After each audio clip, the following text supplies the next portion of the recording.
Good morning. It's Wednesday, April 16, 2008. I'm Simone Castello with Dave Bowden and Abby Crosby, and this is Centennial College Radio News to 9 o'clock.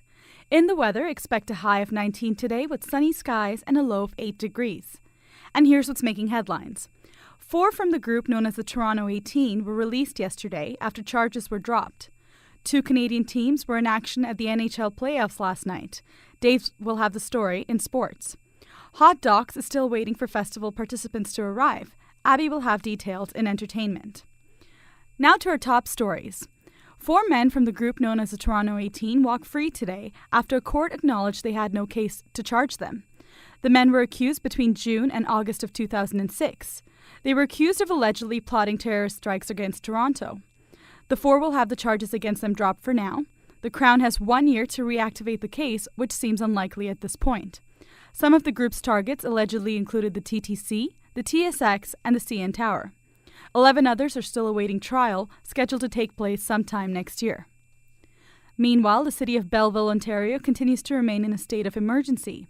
Yesterday, rising groundwaters and swollen rivers caused flooding throughout the city, leaving residents very worried. One of the big issues is that homeowners' insurance does not cover flooding in these instances. For the next few days, residents have been asked to remain diligent as levels will continue to rise and fall while the river tries to stabilize. If you're a senior and haven't had a chance to do your taxes yet, you might want to listen up. As the month draws to a close, many people will be rushing to the nearest accountant for help. Free tax clinics have been set up throughout the city to help people file tax returns in a more comfortable and affordable manner. Alison Werberwetsky reports. They said, "Why do you do this?" I said, "Well, I don't want to get Alzheimer's. I want to stay young." The Community Care East York Senior Centre, located on Greenwood Avenue, hosts free tax clinics every Thursday from noon to 4 p.m.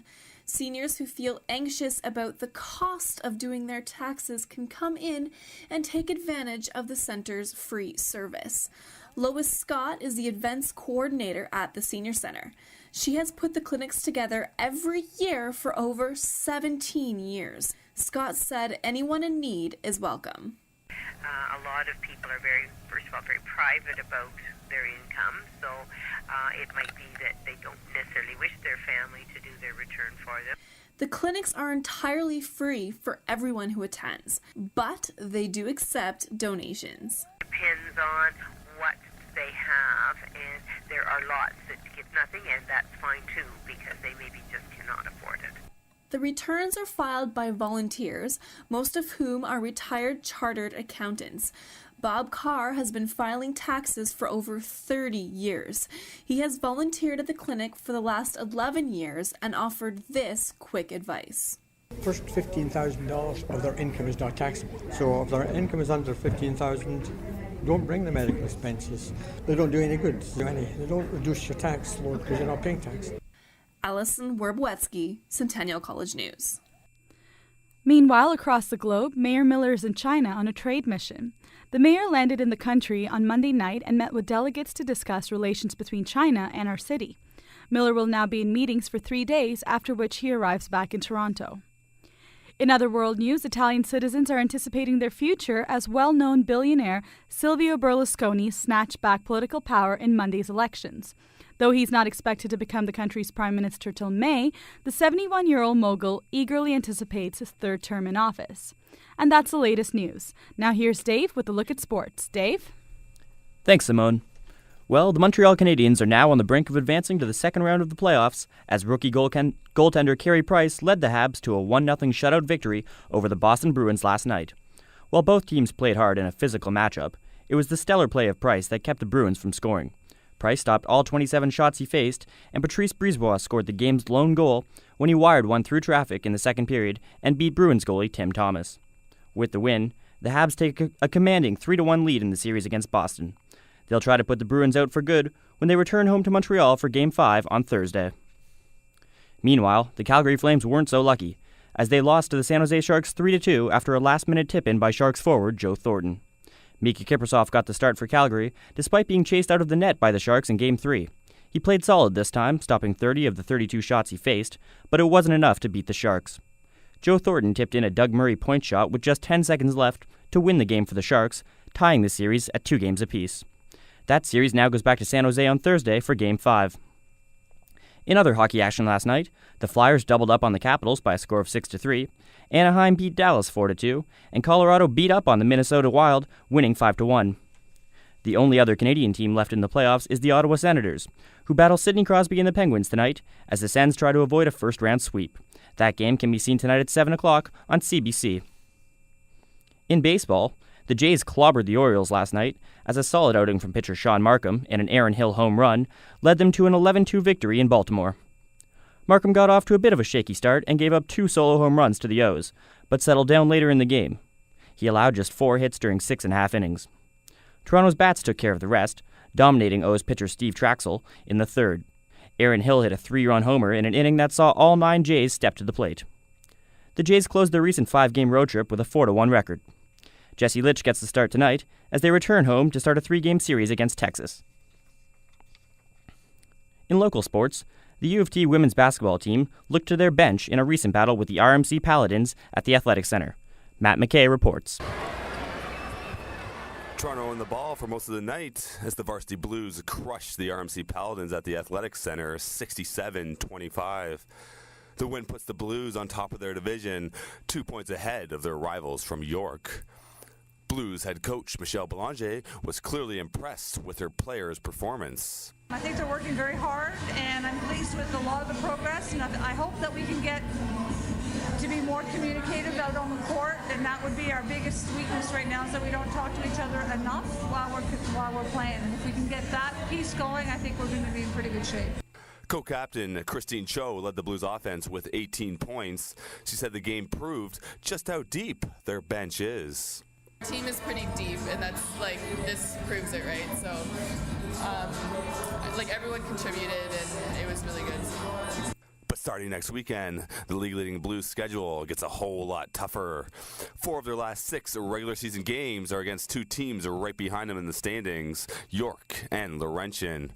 The Blues will first travel to York and Laurentian this weekend, followed by games at Ottawa and Carleton the following weekend. But first place will most likely be decided during the final weekend of the season in Toronto when York and Laurentian come to town. If the Blues manage to hang on to first, they will have dethroned their rivals from York, who have won the division the past 3 years.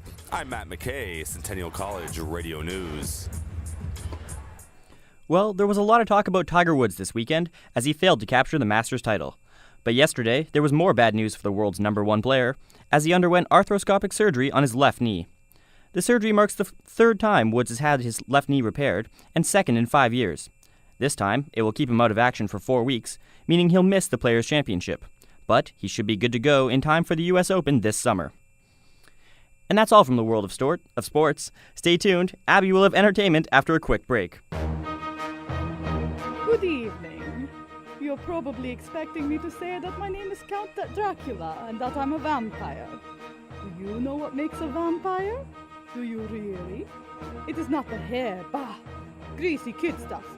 It is not the cape made from your sister's satin bedsheets. No, it is the fangs that make the vampire. Now you too can have the fangs. Dress up for parties. Frighten the trick-or-treaters on Halloween.